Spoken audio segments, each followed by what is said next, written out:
Oke, langkah kedua adalah proses perendaman ayam ke dalam bumbu marinasi. Bahan-bahan yang dibutuhkan tentu saja bahan utama ayam yang tadi sudah kita potong menjadi 10 bagian. Kemudian ada marinasi dan juga ada air sebanyak 40 ml. Langsung kita proses.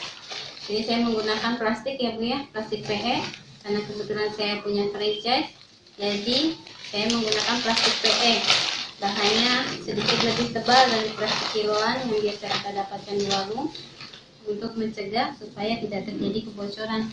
Tapi kalau Ibu tidak bisa mendapatkan plastik PE, ini bisa digantikan juga dengan plastik kiloan yang bisa kita dapatkan di warung-warung, bisa 1 kilo atau juga bisa 1,5 kilo. Tapi saran saya sebaiknya kalau plastik kiloan kita double plastiknya supaya tidak terjadi kebocoran di dalam packingnya. Khawatirnya ketika ada tulang-tulang ayam seperti ini akan bikin bolong plastiknya Bu. Oke, bisa diganti dengan plastik kiloan atau bisa dapatkan plastik PS seperti ini. Langsung saja kita proses ayamnya ke dalam bumbu marinasi. Marinasi sebanyak 20 gram untuk merendam 1 ekor ayam.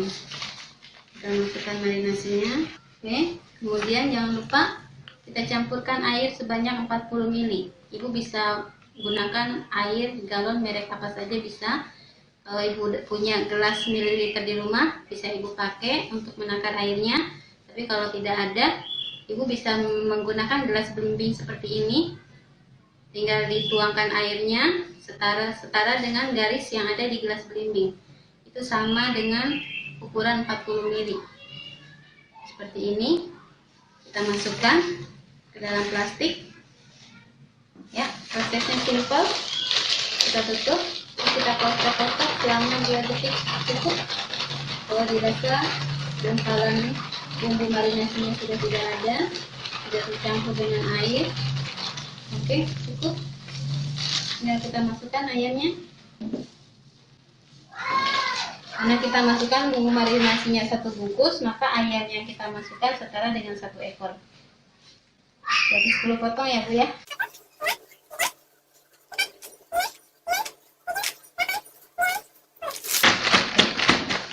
Dan masuk 1 ekor. Kemudian bisa kita packing menggunakan mesin press kalau ada, bisa juga kita langsung ikat di sini. Memudahkan, saya contohkan, kita ikat simpul bungkusnya seperti ini.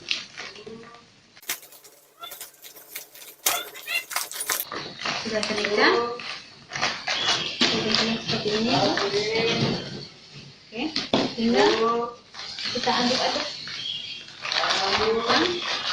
simple seperti ini saja berikutnya. Ini agar bumbu bisa tercampur rata ke bagian-bagian permukaan ayam yang lain. Oke, proses marinasi sudah selesai. Tinggal kita masukkan ke dalam kulkas.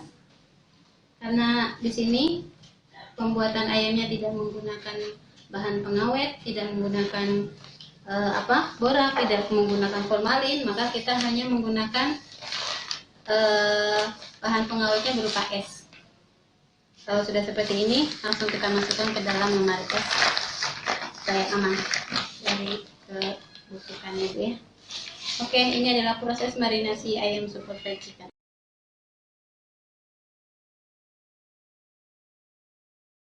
Langkah ketiga adalah proses pemakaian bumbu tepung biang ayam super fried chicken. Nanti ini bumbunya, alat yang kita butuhkan, bahan-bahannya bumbu tepung biang sebanyak 80 gram. Kemudian juga nanti akan kita campur dengan 1 kilo terigu. Ibu bisa pakai merek apa saja boleh. Di sini karena saya menggunakan produk Bogasari, maka saya memilih tepung biang merek Rencana Merah. Langsung saja kita proses campurannya. Pertama kita masukkan dulu tepungnya dalam bakso yang sudah saya siapkan. Kita tuang.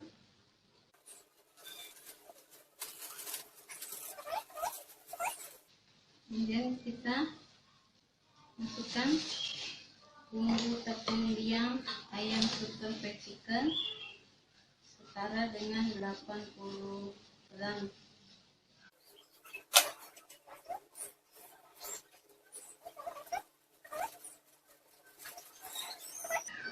Kemudian kita aduk dengan menggunakan tangan, boleh atau juga dengan sendok centong juga bisa, sambil ibu hemat-hemat tepungnya supaya kalau ada yang menggumpal bisa langsung dicampur dengan yang lain.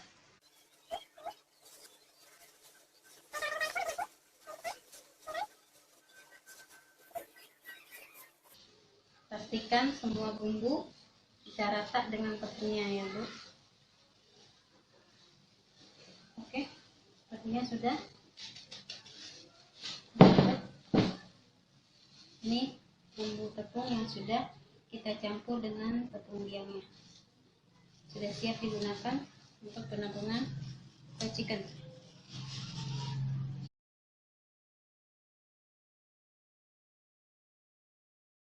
Langkah selanjutnya adalah langkah keempat, yaitu proses penepungan dan juga proses penggorengan.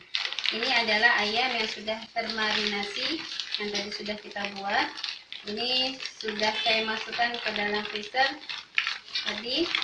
Untuk mendapatkan hasil maksimal supaya rasanya lebih meresap, sebaiknya rendam ayam di dalam kulkas, itu simpan ayam di dalam kulkas minimal 12 jam. Itu untuk mendapatkan hasil maksimal ya Bu, supaya rasa dan aromanya itu melekat sampai ke daging ayamnya. Nah, ini sudah saya rendam selama 12 jam. Langsung saja kita proses. Ini saya mau masukkan ke dalam baskom saja. Oh, saya lupa, maaf.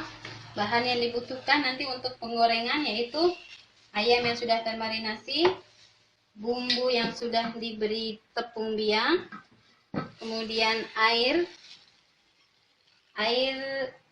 isi galon boleh sebanyak 2 liter untuk merendam ayam sebagai pelekat saja.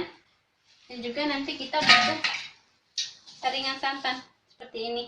Ini untuk menyaring tepung yang sudah terbentuk granul supaya menghindari terjadinya kebantutan. Baik, langsung kita proses. Dan juga jangan lupa kita pasti gunakan pisau. Ya, langsung kita proses saja. Paha. Bagian paha adalah bagian yang paling lama matang. Jadi untuk trik untuk kriuknya lebih renyah, kulitnya kita tarik ke bawah. Ya. Karena ini bagian paha baik atas maupun bawah itu paling lama matangnya, dan kalau kita tidak hati-hati menggorengnya, ini bisa mengeluarkan darah. Maka kita beri sisi-sisi ini supaya dia matangnya merata, supaya darahnya keluar. Oke, kalau sudah kita masukkan. Ini penepungan pertama. Nah, ini juga bagian paha atas. Seperti biasa kulitnya kita buka. Nanti ini yang membentuk crispy-nya. Dan seperti yang tadi saya sebutkan, bagian paha baik atas maupun bawah sebaiknya kita beri irisan agar dia matangnya merata dan tidak terjadi pengeluaran darah saat digoreng. Ini paha juga, kita tarik kulitnya, kita beli irisan, ya, masukkan lagi. Kemudian ini juga masih ada paha atas, kita buka kulitnya, langsung kita potong.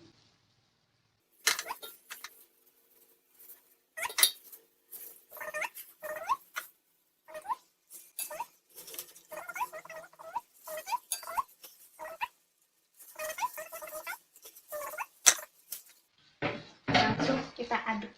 Semua udah tercampur, kita aduk. Aduk seperti ini. Jangan dipegang ya Bu ayamnya, jangan diremet-remet, nanti bangkrut hasilnya. Gunakan tangan aja.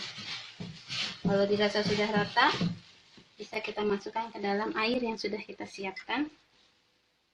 Ini juga bumbu tidak akan hilang ketika kita masukkan ke dalam air. Air ini fungsinya hanya untuk merekatkan saja, seperti lem. Insya Allah rasanya tidak hilang.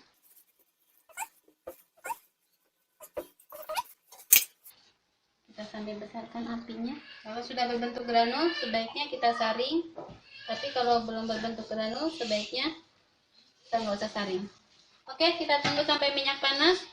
Ini penepungan pertama, ayam super fried chicken.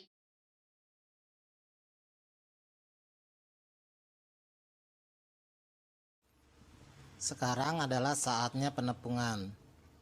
Masukkan 6 atau sampai 7 potong.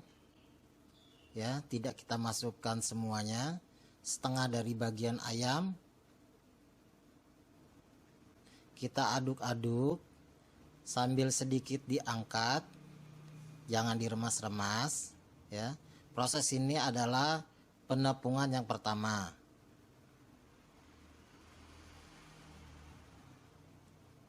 Setelah itu, masukkan ke dalam air rendaman.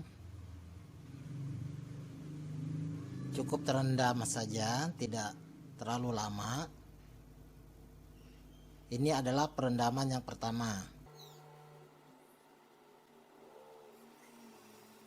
Setelah semuanya terendam, ya, kita tiriskan.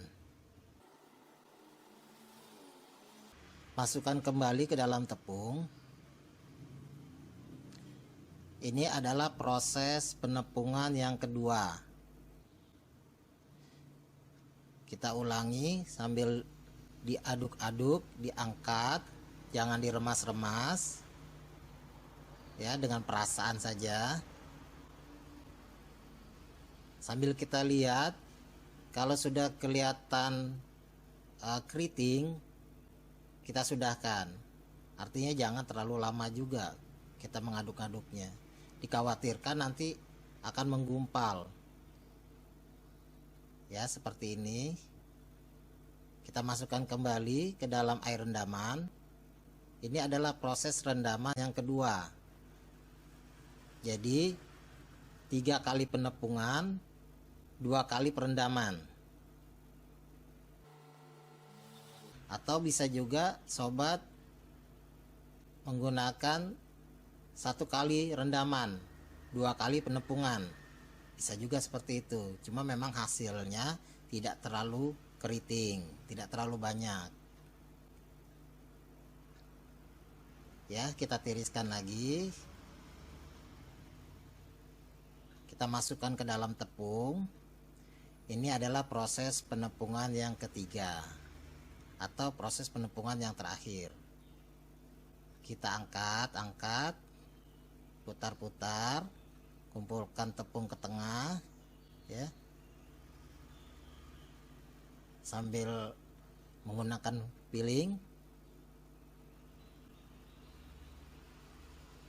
Sekiranya sudah terlihat keriting, ya, seperti ini, berarti sudah cukup. Jangan over. Jadi kalau over, dia hasilnya bukan keriting, tapi jadi ngegumpal. Sekarang kita akan goreng. Yuk kita goreng. Pastikan minyak sudah panas 150 derajat. Juga kita lihat atau kita tes minyaknya sudah cukup panas atau belum, yaitu kita taburkan sedikit tepung. Apabila tepung itu langsung terangkat dan langsung hilang, itu artinya sudah cukup panas. Ya, kita masukkan tepung ini, ayam yang sudah tepung ini ke dalam minyak yang suhunya 150 derajat. Usahakan suhu minyak itu stabil, jangan melebihi dari 150 derajat.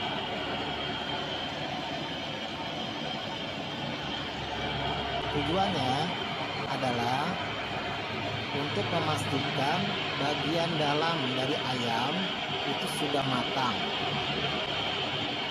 Karena kalau minyak terlalu panas, dikhawatirkan tepung bagian luar sudah agak menggosong atau sudah terlihat kering matang, tapi bagian dalamnya belum.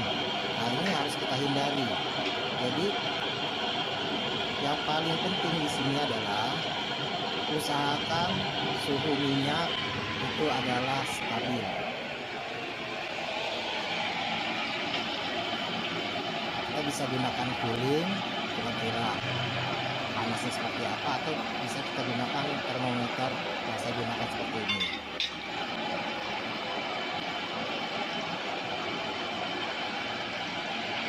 Kita bisa mainkan apinya untuk menstabilkan panas. Sudah mulai terlihat matang.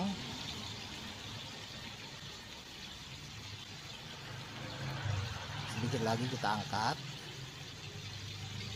Terlihat ya di sini crispy dan banyak keritingnya. Warnanya sudah kecoklatan. Saatnya kita angkat. Ya, perhatikan ya, suhu panas minyak itu tetap stabil di angka 150-an.